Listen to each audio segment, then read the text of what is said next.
नमस्कार। आज हम दिल्ली हाई कोर्ट के एक हालिया फैसले की बारीकियों में उतर रहे हैं। जी। ये फैसला भारतीय नागरिक सुरक्षा संहिता मतलब BNSS की धारा 358 के तहत मजिस्ट्रेट की शक्तियों पर काफी रोशनी डालता है। हमारे पास इस पर एक लीगल न्यूज रिपोर्ट है। हाँ, और देखिए, इस चर्चा का मकसद सिर्फ ये कानूनी शब्दावली समझना नहीं है, बल्कि ये जानना है कि किसी अपराध का कॉग्निजेंस लेना और फिर मान लीजिए जांच या सुनवाई के दौरान किसी और को अभियुक्त बनाना, इन दो प्रक्रियाओं में मतलब फर्क क्यों है, ये अंतर समझना बहुत जरूरी है। हाँ, और मजे की बात यह है कि ये पूरा कानूनी मसला एक तरह से घरेलू विवाद के मामले से निकल कर आया है। बिल्कुल। ये दिखाता है कि कैसे कानून के जो प्रक्रियात्मक नियम हैं, ये किसी केस की दिशा पूरी तरह बदल सकते हैं। अच्छा, तो चलिए खोलते हैं इसे। शुरुआत कैसे हुई थी इस मामले की? मामला शुरू हुआ एक FIR से। एक महिला ने अपने पति और ससुराल वालों पर क्रूरता मतलब IPC धारा 498A का आरोप लगाया। जी। पुलिस ने जांच की और चार्जशीट यानी आरोप पत्र दायर कर दिया। यहाँ तक तो सब मतलब सामान्य था, लेकिन ट्विस्ट तब आया जब मामला मजिस्ट्रेट के पास पहुंचा। बिल्कुल, मजिस्ट्रेट ने चार्जशीट देखी और सिर्फ पति के खिलाफ ही अपराध का संज्ञान लिया। अच्छा। ससुराल वालों को उस वक्त अभियुक्त नहीं माना गया।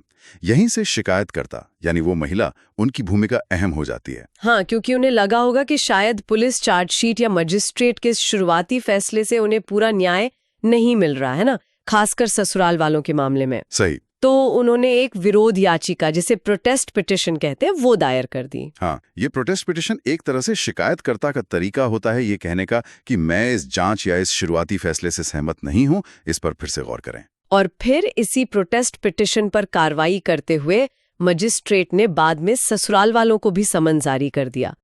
अब ससुराल वाले हैरान कि भाई, जब पहले हमारे खिलाफ कॉग्निजेंस नहीं लिया तो अब सिर्फ एक प्रोटेस्ट पिटिशन पर हमें कैसे बुला लिया? हाँ, तो उन्होंने समन को दिल्ली हाई कोर्ट में चुनौती दे दी। अच्छा, तो इस पूरे मामले को समझने के लिए आपने कहा दो कानूनी अवधारणाएं हैं, वो क्या है? हाँ, इनको साफ करना जरूरी है। पहला है अपराध का संज्ञान लेना, या जिसे कहते हैं टेकिंग कॉग्निजेंस। ये सुनने में थोड़ा भारी लगता है। आसान भाषा में क्या मतलब है इसका? सोचिए, जब पुलिस चार्जशीट या कोई शिकायत मैजिस्ट्रेट के सामने रखती है तो मैजिस्ट्रेट उसे पढ़कर अपना दिमाग लगाते हैं। क्या पहली नजर में मतलब प्राइमा फेसी इसमें इतनी बात है कि मामला आगे बढ़ाया जाए? अच्छा। क्या न्यायिक प्रक्रिया शुरू की जाए? ये जो शुरुआती न्यायिक सोच विचार है और मामले को आगे बढ़ाने का जो औपचारिक निर्णय है, इसी को संज्ञान लेना कहते हैं। समझ गई। मतलब ये केस के लिए अदालती कार्यवाही का एक तरह से गेटवे है। बिल्कुल सही, ये पहला कदम है। ठीक है। और दूसरी चीज थी विरोध याचिका या प्रोटेस्ट पिटिशन। इसके बारे में थोड़ा और बताया। हाँ, विरोध याचिका जैसा हमने पहले कहा, ये तब आती है जब शिकायतकर्ता पुलिस की जांच के नतीजे से, जैसे चार्जशीट में किसी का नाम ना होने से, या फिर मैजिस्ट्रेट के कॉग्निजेंस लेने के शुरुआती फैसले से, जैसे सिर्फ कुछ लोगों के खिलाफ संज्ञान लेने से, नाखुश हो। तो इस केस में वो महिला ससुराल वालों के खिलाफ संज्ञान न लिए जाने से संतुष्ट नहीं थी, इसलिए उन्होंने ये याचिका दायर की। जी। तो अब हम आते हैं उस असली सवाल पर जिसने हाई कोर्ट को उलझाया। क्या मैजिस्ट्रेट पति के खिलाफ कॉग्निजेंस लेने के बाद सिर्फ एक प्रोटेस्ट पिटिशन के आधार पर ससुराल वालों को भी समन भेज सकते थे? हाँ, ये है क्रक्स। यहीं पर नई भारतीय नागरिक सुरक्षा संहिता BNSS की धारा 358 की भूमिका आती है। जी। इसने पुराने CRPC की धारा 319 की जगह ली है और यहीं से मामला वाकई पेचीदा हो जाता है। वन को समझना यहाँ बहुत जरूरी है। देखिए, ये धारा अदालत को एक खास शक्ति देती है, लेकिन एक खास समय पर। अच्छा। इसका मकसद है कि अगर किसी मामले की जांच या मुकदमा चल रहा है, ध्यान दीजिए, कॉग्निजेंस लेने के बाद वाले स्टेज में, और उस दौरान कोई ऐसे सबूत सामने आए जिनसे लगे कि कोई और व्यक्ति भी इस अपराध में शामिल था जिसे पहले अभियुक्त नहीं बनाया गया था, तो अदालत उसे भी समन करके मुकदमे में शामिल कर सकती है। अच्छा, तो ये शक्ति मुख्य रूप से जांच या ट्रायल के दौरान मिले नए सबूतों पर आधारित है।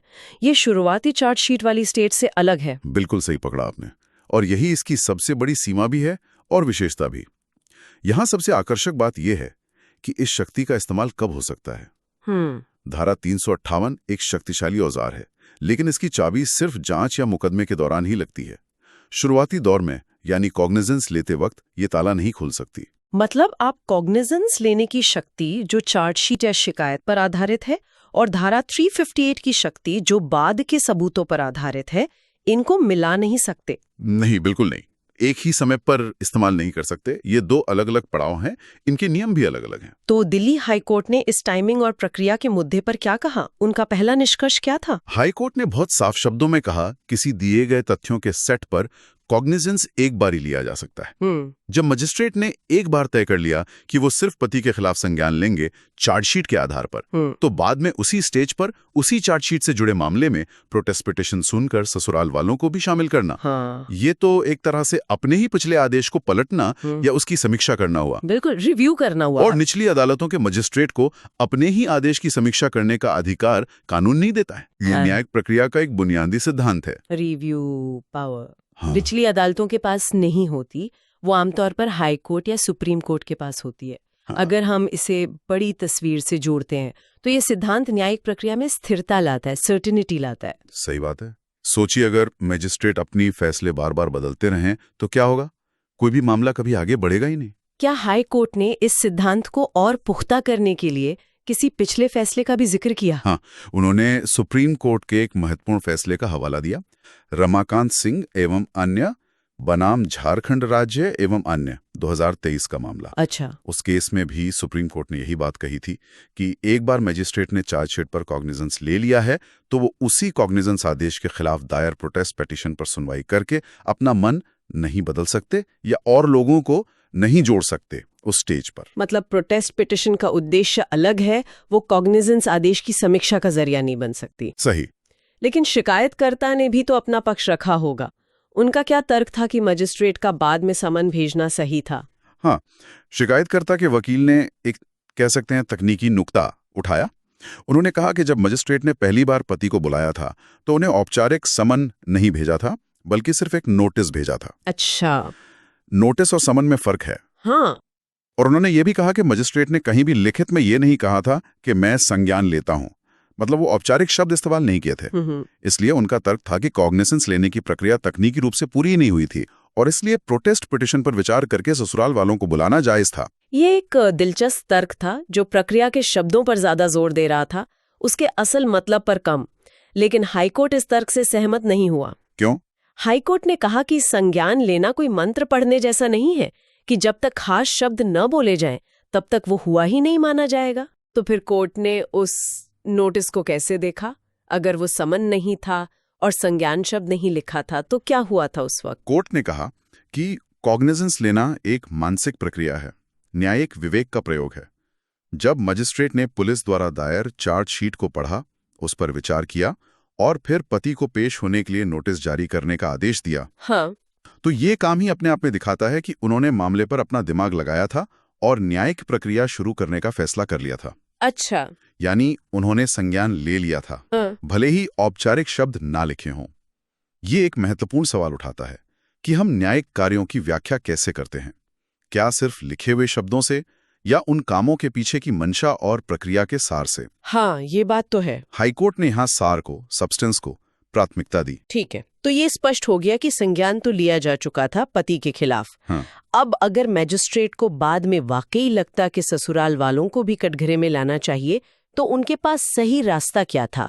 धारा 358 पर हाईकोर्ट का अंतिम नजरिया क्या रहा? हाँ, हाईकोर्ट ने ये भी साफ किया। उन्होंने कहा कि अगर मैजिस्ट्रेट को ससुराल वालों को अभियुक्त बनाना था भी तो उसका रास्ता प्रोटेस्ट पिटीशन के जरिए नहीं जाता था, खासकर कॉग्निजेंस लेने के बाद। तो फिर सही प्रक्रिया क्या होती? सही प्रक्रिया ये होती, पहला, पति के खिलाफ संज्ञान लेने के बाद मामला आगे बढ़ता। ठीक है। दूसरा, मामला जांच या मुकदमे के चरण में पहुंचता।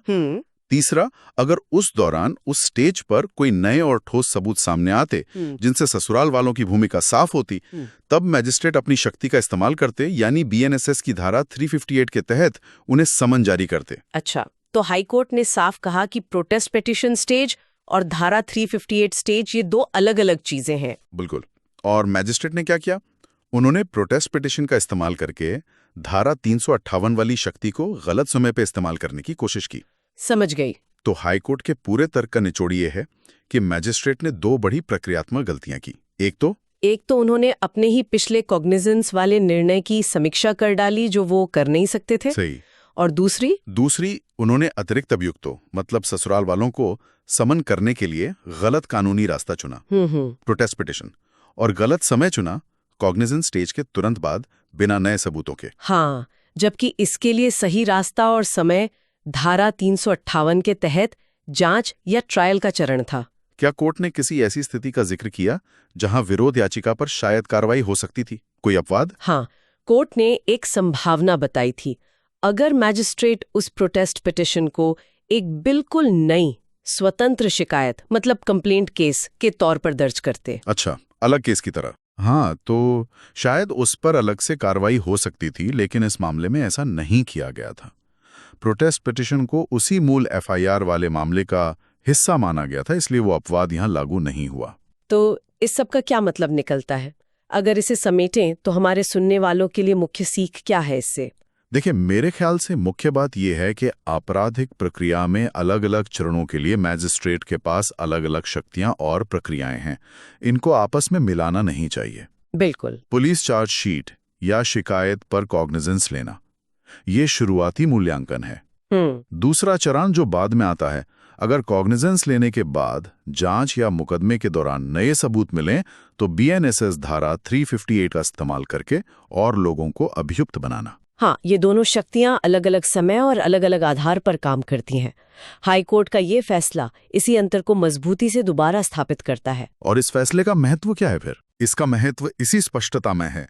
ये नए बीएनएसएस कानून के तहत जो प्रक्रियात्मक नियम हैं, सेफगार्ड्स हैं, उनको और पुख्ता करता है। ये सुनिश्चित करता है कि हर चरण का अपना महत्व है और उसकी सीमाओं का सम्मान किया जाए। और व्यावहारिक तौर पर इसका क्या असर पड़ेगा, मतलब अदालतों के काम करने के तरीके पर? असर यह है कि ये मजिस्ट्रेट की शक्तियों की सीमाओं को साफ करता है। इससे एक तरफ तो प्रक्रियात्मक दुरुपयोग या गलतियों की संभावना कम होती है। हाँ। दूसरी तरफ ये अभियुक्तों के अधिकारों की भी रक्षा करता है कि उन्हें सही कानूनी प्रक्रिया के तहत और सही समय पर ही मुकदमे का सामना करना पड़े। ये मनमानी को रोकता है। ये सारी बातें प्रक्रिया की शुद्धता और कानूनी ढांचे के लिहाज से बहुत महत्वपूर्ण है। लेकिन क्या इसका एक मानवीय पहलू भी है जिस पर सोचने की जरूरत है? मतलब एक अंतिम विचार के तौर पर पूछ रही हूँ। हाँ, पूछिए। से जल्द कटघरे में हूँ। ये एक वाजिब सवाल है। सोचिए, अगर किसी को लगता है कि चार्जशीट में जानबूझकर कुछ लोगों को बचाया गया है, तो उन्हें अब ट्रायल शुरू होने और नए सबूत सामने आने का शायद लंबा इंतजार करना पड़ सकता है। हाँ, ये चिंता बिल्कुल हो सकती है। न्याय में देरी भी तो अन्याय का ही एक रूप मानी जाती है। तो सवाल ये उठता है, क्या हमारे कानूनी ढांचे में प्रक्रियात्मक निष्पक्षता, जिस पर हाईकोर्ट ने जोर दिया, और पीड़ित के लिए त्वरित और संपूर्ण न्याय, मतलब सभी दोषियों को जल्दी सजा मिले, इसके बीच संतुलन बनाने के लिए और बेहतर रास्ते हो सकते हैं? क्या कोई ऐसा तंत्र संभव है जो दोनों का ध्यान रख सके? ये एक बड़ा सवाल है जिस पर शायद भविष्य में और विचार विमर्श की जरूरत पड़ेगी। निश्चित रूप से कानून हमेशा इसी संतुलन की तलाश में रहता है, प्रक्रिया की पवित्रता और न्याय के अंतिम लक्ष्य के बीच। तो ये थी हमारी आज की पड़ताल दिल्ली हाई कोर्ट के इस महत्वपूर्ण स्पष्टीकरण पर, जो बीएनएसएस की धारा 358 और मजिस्ट्रेट की शक्तियों के इर्द गिर्द घूमता था। उम्मीद है इस चर्चा से आपको कानूनी प्रक्रिया की कुछ और परतें समझने में मदद मिली होगी। जी। अगली बार फिर मिलेंगे एक नए विषय के साथ। नमस्कार। नमस्कार।